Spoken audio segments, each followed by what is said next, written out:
Ayan yung asawa ko. Inaaliw ako kasi masama pakiramdam ko. Ano ngayon? October 30, 2024. So, ang oras ay 8:35 PM. Ayan yung asawa ko. Inaaliw ako kasi masama yung pakiramdam ko. Ayan.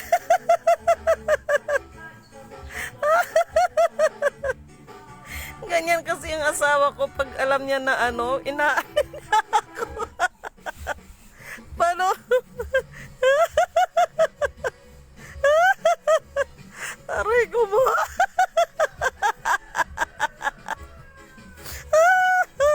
Aray ko. Ginising niya ako kasi pinakain niya ako ng ano, masama kasi pag kamag-anak mo yata si Raisa Mahal. Aray ko. Oh, siya yung nagliligpit. Ayan.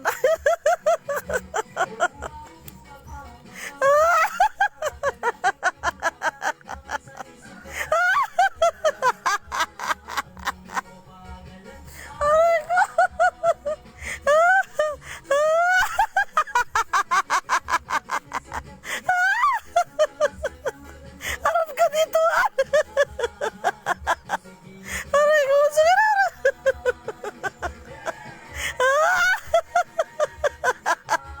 Harap ka dito, mahal.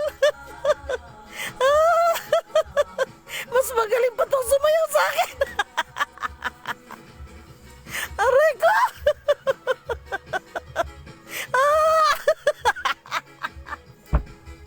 Aray ko. No, walang sakit ang tiyan ko. Aray ko. Ma. Aray ko. Ay, ginihilot niya kasi masama ang pakiramdam ko. Ganyan naman yung trabaho ng asawa ko.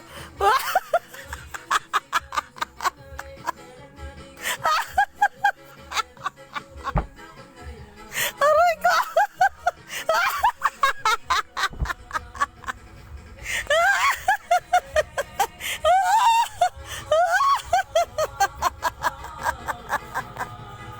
Aray ko. Ang dugo ko.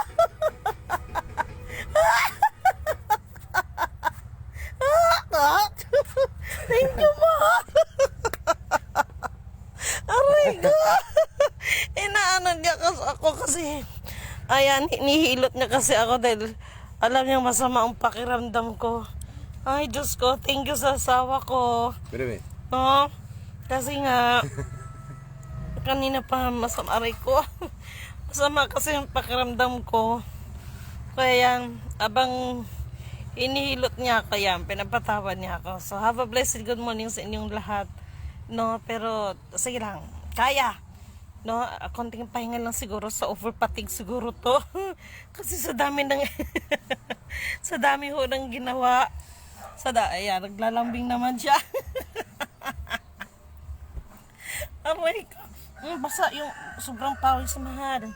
Bili tayo ng ano mo kasi sinisipon ka. So, mga mga mahal kong kapatid, have a blessed good morning po sa inyong lahat, no?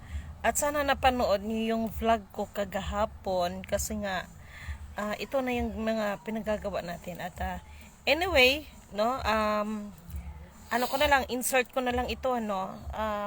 Salamat, mahal, pawis ka, mahal. Yung tungkol sa ano kahapon sa hearing ng ating mahal na presidente, no, na si dating presidente natin na si PRRD.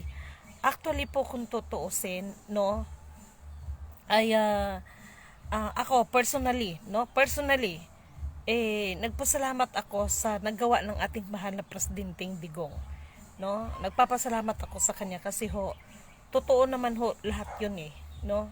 So, yung dating kasi na tinitingnan lang, sabihin man natin na hindi kasi perfect, no, ang ating mahal na Pangulo. Actually po, minsan kasi, no, ang mayroong pagkakamali ay yung mga nautusan. Pero yung nag-utos, for me, walang pagkakamali doon, no. dahil dito sa mga nautusan ay ito yung mga tao na ng abuso, no? Kaya nga sa ano natin ay sarap, mahal. Salamat, mahal. Thank you so much. Luto ng ulam. Oh, yun. So thank you, mahal. So marami ho tayong mga ano ng revelations pagdating ng bagay at kung tungkol ay siya nga pala, no? Alam nyo, sa totoo lang, no, sa totoo lang, ilalabas natin yung mga listahan na mga kaso sa International Court of Justice. Kung tutuusin po, wala naman pong nakabinbin na kaso against to our president, former president. After nito, i-ano ko ha, itong 2024. Mamaya ho, magpo-post ako ng mga nakabinbin international na mga kaso, no? Wala naman ako nakita doon kay PRRD, wala, no? So alam niyo, sa totoo lang, ito kasi mga nangyayari sa atin is politics talaga ang mga ugat nitong lahat ng mga ano na ito, itong mga kaguluhan na ito, no? Actually, wala po akong ano na mag-live na ano, natuwa lang ako sa asawa ko kasi nga masama ang pakiramdam ko, and then ayun, no, naghanda siya ng pagkain, and then hinilot niya ako, tapos ganun siya, ganun ang ugali niya, no, kasi pinapatawa lang niya ako, kaya ipagpaumanhin yung mga kapatid, ha. So mamaya na ako mag-FB live sa inyo kasi marami ho mga revelation. Rise and shine po, Ma'am Lidimin Canoto, puri ng sugo, hindi ang mga sinugo. Maraming salamat po mga kapatid. Mamaya ho, abangan ninyo, maging maayos, mag-i-FB live tayo, no? Kasi may kinalaman ito sa hearing ng ating mga mahal na nasa ating pamahalaan, no? Tingnan natin yung, for me ha, siguro in the real score, no, for me lang ha, may personal opinion. Sa 1 out of 10 na grade, para sa akin, 8 ang maibibigay ko para sa ating dating mahal na Pangulo in favor sa kanya. Sa kasalukuyan ng administrasyon, 1 out of 10, kung ako ang tatanungin personally, dahil hindi pa naman kasi natapos ang kanyang ang kanyang pamumuno, sa 1 out of 10 for me is nasa 10 ang grade na ibibigay ko, ay nasa 5 ang average na may bibigay ko sa ating kasalukuyang administrasyon or kasalukuyang ating mahal na presidente, no? Ganun pa man, hindi pa naman kasi po niya natapos ang kanyang pamumuno, kaya ganun po ang rate na ibinibigay, no, personally, no. Kaya sa ating dating mahal na PRRD, talagang makita doon ang mga bagay, no, ang mga bagay na saludo talaga ako.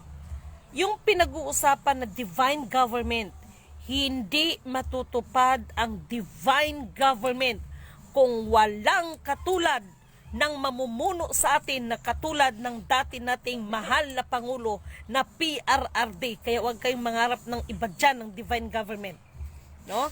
Kasi ang divine government na yan, ang totoong divine government, mas matindi pa ang batas ni Hitler, no? Bakit? Divine nga no?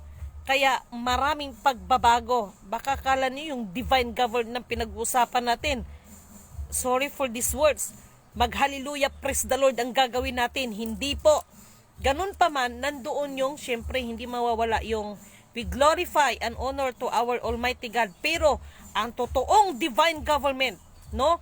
For me ha, kailangan natin ang isang katulad ng pamumuno ng dati nating mahal na Pangulong PRRD para tumayo at tumindig para sa divine government na yan. Hindi pwedeng mamuno sa divine government na paanga-anga, no? Hindi pwedeng mamumuno sa atin ang divine government na pasyunga-syunga, no? Dahil ang tunay na leader, no? Ang tunay na leader, diyan mo makikita ang abilidad, lalo na kung may mga sitwasyon na hindi inaasahan, carried away niya yan, no? So, para sa ating mahal na dating President PRRD, maraming salamat po, mahal na dating Presidenteng PRRD, dahil nagkaroon kami ng presidenteng katulad ng pamumuno ninyo. Hindi perpekto ang ating presidente, no? Maging itong ating mahal na presidente ngayon, no? Hindi ako maka Marcos at hindi rin ako maka Duterte, no? Pero pag i-analyze mo talaga lahat, no? Maraming bagay ang dapat pasalamatan din sa ating mahal na dating Pangulong PRRD. Yung mga nabiktima, no? Yung mga nabiktima, no? Sabihin natin, biktima talaga sila kasi na misidentified. Hindi ho pwede na lahat ay iatang natin ang pagkakasala sa ating mahal na presidente, bagamat may mission order yan, pero ngunit subalit datapat, meron din pong responsibilities yung mga nag-aabuso. Although na yan ay gisagot ng ating mahal na presidente. Hindi ho ang mahal na presidente, dating mahal na presidente, ang may pagkakamali doon, no? Tama lang yung kanyang sinabi na bilang presidente, no? Ginawa niya kung anong nararapat. Ngayon, kung mayroon mang mga pagkakamali sa mga senaryo na yon, ay hindi ho nangangahulugan na isisi natin lahat sa ating mahal na presidente dahil yun yung mga taong nang abuso, no, nang abuso, no, sa kanilang mga tungkulin, no? Maliwanag naman ang sinabi ng mahal na presidente, 'di ba? Na mayroon siyang mga kapulisan. Sinabi na nga niya maliwanag, pinatay ko, no, yung mga kidnappers, no? Meron siyang binanggit doon eh. So ano ba ang gustong mangyari ng tao, no? Yung may makita tayong ilambitin sa krus para akuin lahat ang kasalanan, hindi naman po pwedeng ganun, no? So para po sa ating mahal na dating Presidenteng Digong, maraming salamat po at nagkaroon kami ng katulad ng inyong pamumuno, no? Sa ating mahal na kasalukuyang Presidenteng PBBM, wag po muna natin siyang wag po natin siyang i-final judge kasi hindi pa naman tapos yung ano niya eh. Ilang taon pa ba ang bubunuin niya para hayaan din muna natin siyang magtrabaho para sa atin, no? Wag natin pangunahan din ang ating mahal na Pangulo, kasalukuyang Pangulo na para bang tila na mas magagaling pa tayo.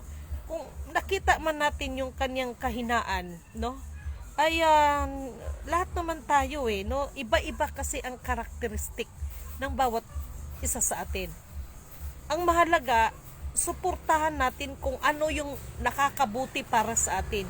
Hindi yung ikakabagsak at ikakahila mo sa iyong kapwa, no? So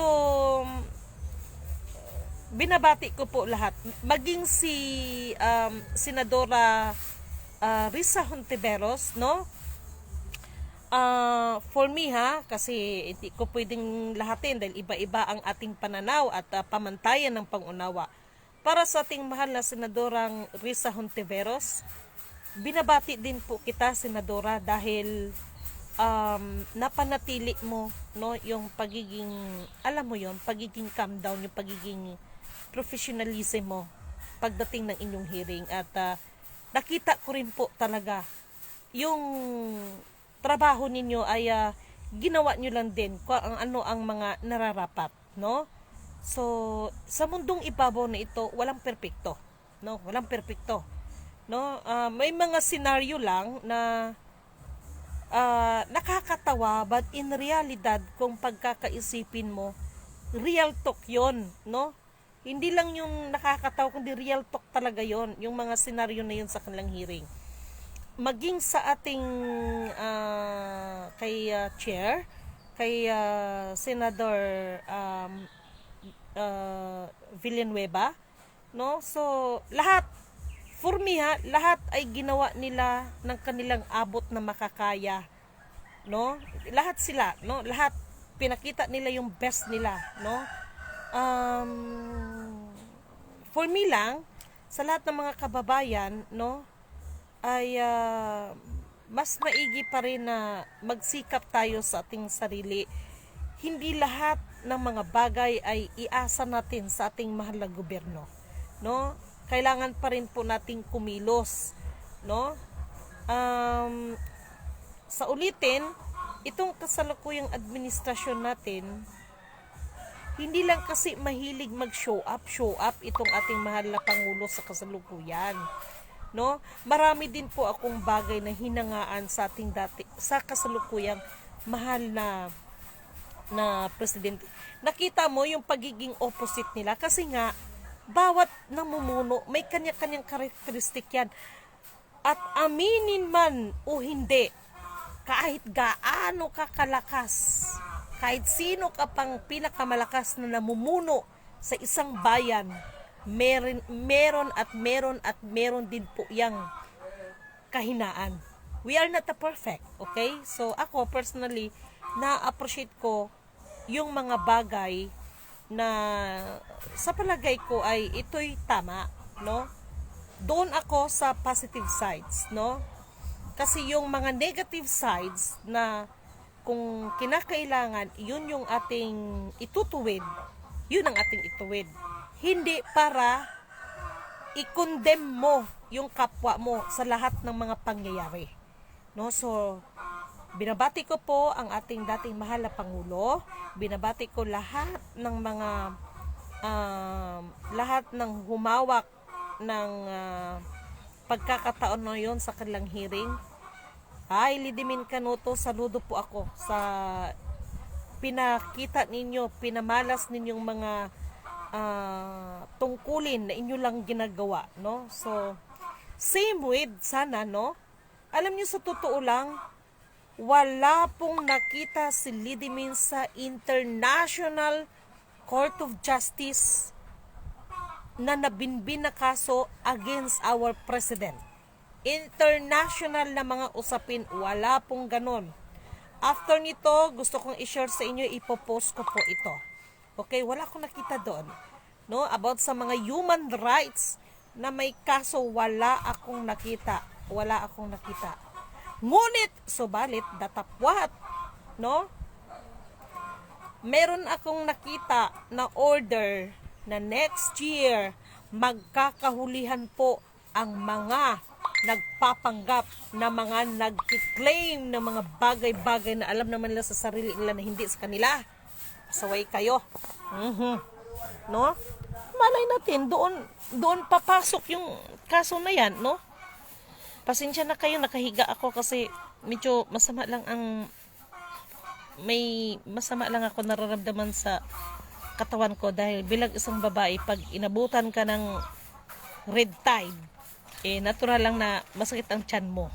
Okay? So, have a blessed divine hope, everyone. Mamaya, abangan nyo pa ang aking mga pasabog na mga expose dyan, no? Marami, no? Carlos Tamundong, kay Nora Marasigan, kay Joe Villasor.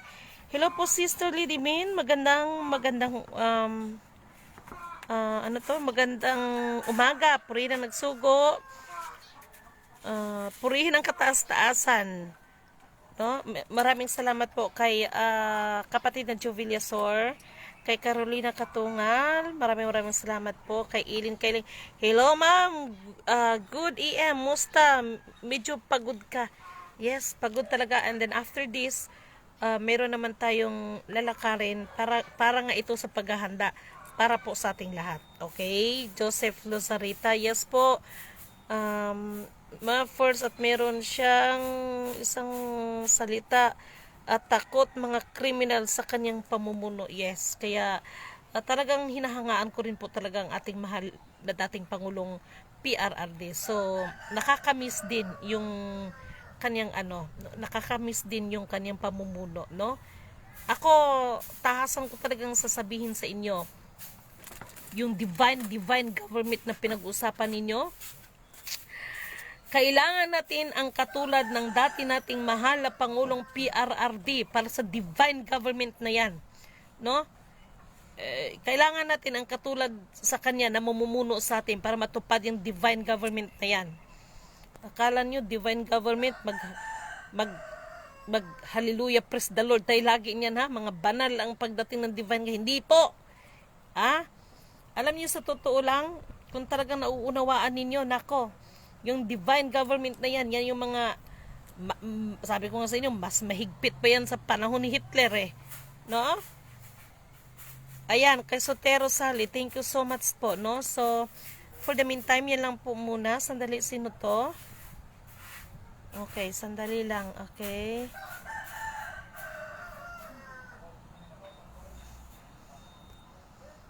So, ayan po, dahil so far, may gagawin kami ni Masters, no? Hello nga pala sa lahat ng mga taga-US, no?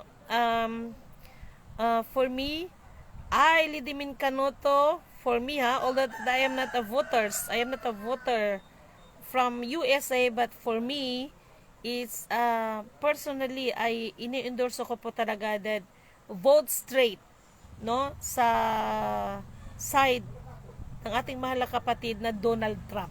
Okay? So, vote straight po tayo dyan, mga mahal na mga kapatid, ha?